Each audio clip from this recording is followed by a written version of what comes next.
Okay, two factors that affect spontaneity: tendency to go to a lower enthalpy and the tendency to go to a higher entropy. So hopefully you've watched the video that I assigned today. If you have not, need to take care of doing that soon, because that's going to make this section a little bit easier to understand. Gibbs free energy came up with the formula: change in free energy equals the change in enthalpy minus the temperature times the change in entropy. Delta G is energy free to do useful work. Remember, delta H is enthalpy, and then T delta S, is energy associated with changing order or disorder. I highly recommend that you add these pieces of blue to your notes. So here and here and here. Pause as needed. Okay, so two ways to calculate a change in Gibbs free energy. We have this way here, where we have change in Gibbs free energy is the enthalpy change minus T delta S, where temperature has to be in Kelvin. So you got to remember how to convert Celsius into Kelvin. If you don't have that written down somewhere, I would do so. This blue formula and this one down here, and possibly even the temperature conversion, might be something worth adding to your card. So this is reminding you how to get delta H, just products minus reactants. We've done that in the last unit. And delta S is, again, products minus reactants. Remember, here we're using the enthalpy column, the H column, which is kilojoules per mole. And then here we're using the S column, which is joules per mole Kelvin. So that's going to be very important when we use it together, because we've got to have like units in just a moment. You also can use the thermodynamics table when anything's at standard conditions or 25 degrees Celsius. You can just use it straightforward. Same kind of thing as up here. We could take the change energy of free energy for the products minus the change free energy for the reactants, just like we've done for the other two, for enthalpy and entropy. Let me give you some examples. Wanted to point out here, when we get to this formula, okay, we're not going to use it right away, that if you look at your sheet here, wrong sheet, apologize. If you look at this sheet, you're going to see kilojoules per mole, but joules per mole Kelvin, okay? That's going to be a major factor here. So kilojoules per mole equals kilojoules per mole, and then minus T, which is in Kelvin. We talked about temperature has to be in Kelvin, times joules per mole Kelvin. Okay. When we go to use this formula a little bit here in this unit, we're going to see that Kelvin cancels, right? So we have to convert this to kilojoules, because when the Kelvin's gone, I'd have kilojoules per mole minus joules per mole. I cannot add or subtract if I don't have the same unit. So be sure you do that conversion. If delta G is negative, you're going to consider the reaction spontaneous. If delta G is equal to 0, then it's at equilibrium. If delta G is positive, it's non-spontaneous, but it would be spontaneous in the reverse reaction. All right, some stuff to read here. Add some things we want to talk about. That in a chemical reaction, its product side is favored. We know it's spontaneous. Take a moment to read this slide, please, or in your notes. Same thing for here. Remember that spontaneous does not mean no reaction. It just means that it might need help getting a reaction to go. For instance, you might add electrolysis. All right, lots on this slide. Instead of giving you a lot of reading to do, I've kind of just paraphrased the reading for you. I would put a little star dot by these. Makes you understand that we have the higher the percentage reaction, it means we have more products. Okay, the more positive the delta G, the lower the percent of reaction, so we have more reactants than products.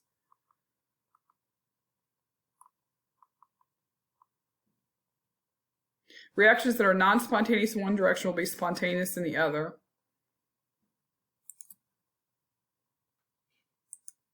So here we have an example, right? We have a requirement here, or calculate delta G. If everything is at 25 degrees Celsius, or it doesn't say, you would assume then, if it doesn't tell you the temperature, it's under standard conditions, so 25 degrees Celsius. So if it tells you 25 or it doesn't say, then you're going to simply do products, sum of the products minus the sum of the reactants, like we've done before, but you're going to use the G column, and that's what I've done here. So I've put my numbers in for my G, and I calculate it. Pause, make sure that makes sense to you, and get that down in your notes as needed. So here's another example. It says methanol is a high octane. Okay, I know you can read. I'm not going to read that to you. But it says calculate delta G for its combustion reaction. And note, water vapor is a product under standard conditions. I expect that you know that a combustion reaction is a hydrocarbon plus oxygen gas, unless otherwise stated. Oxygen gas goes to, and I expect that you know the two products are CO2 and water. CO2 is going to be a gas, and oxygen will be a gas unless otherwise stated, and water is usually a liquid, but in this case it's stated that it's water vapor, so we know it's a gas. So here's my equation. Now I need to balance it. So I balance it with a 2, 3, 2, 4. And then I can set up my products minus my reactants. So remember, these are going to be first, these are going to be last. Plug my numbers in. Remember, these numbers are coming from the G column because I can use it because it's at 25 degrees Celsius. Actually, it doesn't even tell us it's at 25 degrees Celsius, but remember that we would assume it would be if it was not given to us. So we do our math here and we get this value. Remember, the unit of G is kilojoules per mole. Pause as needed to get this in your notes. Okay, example 7. Here it says, as related to Gibbs free energy, that's important, as related to Gibbs free energy, is this reaction spontaneous under standard conditions? So we're looking to see what is the sign of delta G to be able to say whether or not it's spontaneous or not. So, doesn't tell us the temperature, so we can assume we can use the thermodynamic table and do products minus reactants. So I set that up, plug my numbers in, and got my answer. Go ahead and feel free to pause and copy as needed. All right, this should look very familiar too, except over here we don't have delta H, we have delta G. So remember when we have a reaction that needs to be calculated, where it's a multi-step reaction to get there, we're going to think about each of these as like an A and a B and so on. We're going to think for each one, what do I need to do this reaction for to reverse it so that I get everything it's supposed to be in the final reaction on the correct side with the correct number of moles. Same thing for this one. What do I do to this? Keep it 4 to reverse it. What do I multiply by in order to get everything that's in here to be on the correct side? So here we go. I made this A and B. I brought my A down and I said, okay, what in A, this is my A, do I see that's unique to my unknown? I'll call this my unknown. That's what I'm solving G for. And I decided S solid was unique to both my unknown and to A. So I focused on that and I said, well, in my unknown, S is a reactant, so I need to get S to be a reactant in my A. So to do that, I keep it forward, and I have 1 and need 1, so I'm going to multiply by 1. I encourage you to write this down every time, even if it's duh. Okay, so there we go. For B, I'm going to say that I'm going to focus on SO2. Okay, so for B, I'm focusing on SO2 because I have it here and here, and it's not anywhere else, so it's unique to B and to my unknown. So I recognize that my SO2 must be on the other side. So I had to reverse. And I have 2, but I only want 1. So I'm going to have to multiply a 2 by a half to get it to the right quantity. So there we go. I did that. And when you do that, you reverse it, which means you flip. So SO3 came here. 2 SO2s and 1 oxygen went on this side. And I also multiplied through by half. So as I reversed it, I also multiplied by half. So 2 times a half, that's where I got 1. 2 times a half, that's where I got 1, and 1 times a half, that's where I got a half. So, because I kept it forward and multiplied 1, I would do that to my G, so it means the sign stays negative, and then I multiply by 1. I reverse this, so I change the sign from a negative to a positive, and I multiply by half, and I got a positive 71. Then we're gonna make sure that the reaction, what we think is gonna cancel, gives us our unknown. So here you see that SO3 and SO3 cancel. Okay, leaving me SO solid plus, well, now we got to work with our oxygen. Let me go a little bit further here. So I know that my oxygens, if you look here, 3 halves on this side of the arrow and 1 half on that side of the arrow. Remember that things on the same side of the arrow sum, and things on the opposite side of the arrow that are the same will reduce or eliminate or cancel. So here I have 3 halves oxygen on this side of the arrow. On the other side of the arrow, I have 1 half oxygen. So 3 halves minus 1 halves is 2 halves, so I have 1 left, which is what we wanted. And then I also have an SO2. So here's an example, because these would cancel and give us that value there. So we're gonna, now that we know this comes out to be here, so what do I have left is S plus an O2 going to an SO2, so that looks good. Now I'm gonna sum my values that I fixed once I applied these 2 skills sets to them. So that's how I got 300. All right, example 9. All right, example 9. This time we're calculating G at not standard, so 230 degrees Celsius. So that means that we're going to have to do a little bit more work with these kind of problems.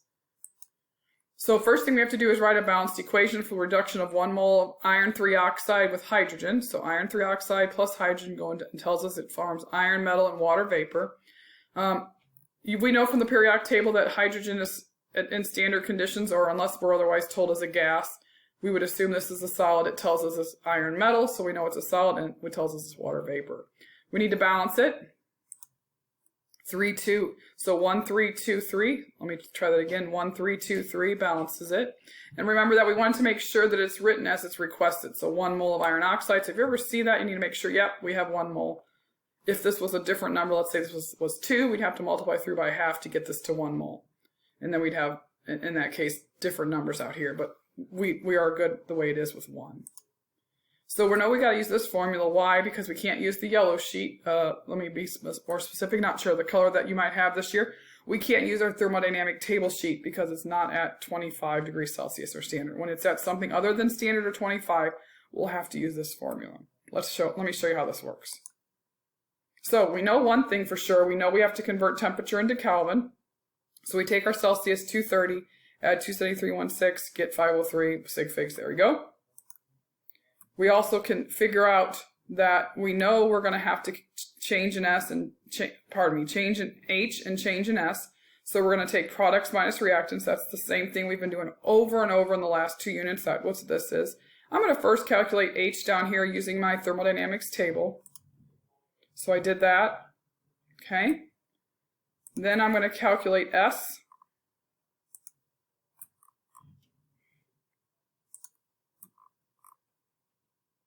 So just plugging in my numbers, getting my answers.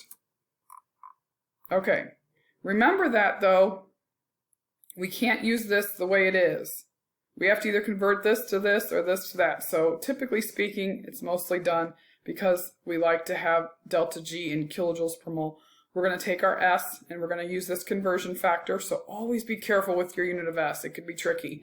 And convert it by saying 1,000 joules to a kilojoule. And now we have this formula. So we're going to take this negative, apologize, not negative. Cancel that. Not negative, I apologize. Take 98.58. There's a mistake here. Let me fix that. Hang on just a second. Let me pause and fix. Okay, all fixed. I put my kilojoule unit in. So we're going to take the 98.58 kilojoules per mole. Where did I get that? I calculated that earlier, if you recall. So during this problem, you're going to want to write all these pieces down in your example so you have one example, because you're going to be asked to do this several times in your homework. So this came from the first calculation, remember, for solving for H. And then I put my temperature in, which I had calculated way up here when I convert it. And then I plugged in my kilojoules per mole. Be careful, because remember, all this has to be kilojoules. So I would suggest that you do this in your calculator, 98.58 minus parentheses 5035 times this, close parentheses, and try to get the 27.2. All right, so a couple things to talk about, going on to some new examples. If we use this formula and we solve it for delta S, that's what we're going here for. So let me kind of explain what I've done. This is your formula that you will be given on a test or a quiz. Okay, we want to solve this for delta S. So that's what I'm trying to show here. So first thing I would do is subtract delta H from both sides. Why? Because we're adding this piece to this piece. Okay, or adding or subtracting. So I subtract delta S from, delta H, subtract delta H from both sides. So now, when I do that, subtract from this side and this side, I got delta G minus delta H, right, equals minus T delta S, and then the next thing I did was divide it by negative T. So I'm just trying to isolate delta S. So remember, the first thing I did is subtract delta H from both sides. When I did that, I would have gotten just this part right here that I'm circling with my mouse. Oops. Let me try that again there. This part right here. And then the next thing I did is divide by both sides by negative T. Remember, I'm trying to get this guy by himself. So divide by negative T. Why? Because it's being multiplied.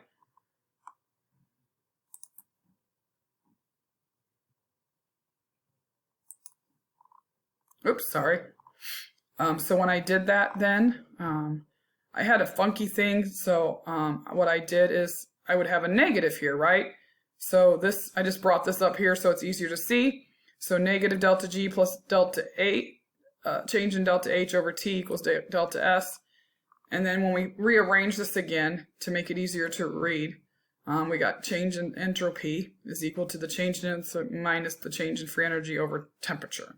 So this is an equation I will not give you, but you really would do good to memorize it. It'll be something that'll make your life a lot easier if you just have it memorized. Okay? All right, so this is our first time using this example. It tells us how do you know you're using this formula and not just using the yellow sheet or your thermodynamics table. Apologize, in this year when I made this video, our thermodynamics table was yellow. So if I say that, I just mean your thermodynamics table. So here's my reaction, but it gave us delta H and delta G. So that tells me to solve for delta S, I need to use that formula. So I got delta S equals H minus G over T. So I can plug in my H, I'm plugging in my G. I took my temperature and converted it into Kelvin, has to be in Kelvin.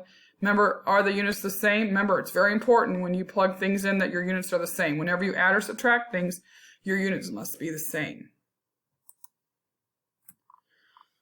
And then there's my answer. All right, so that's one example. Let's go through another one. Part B of this question says,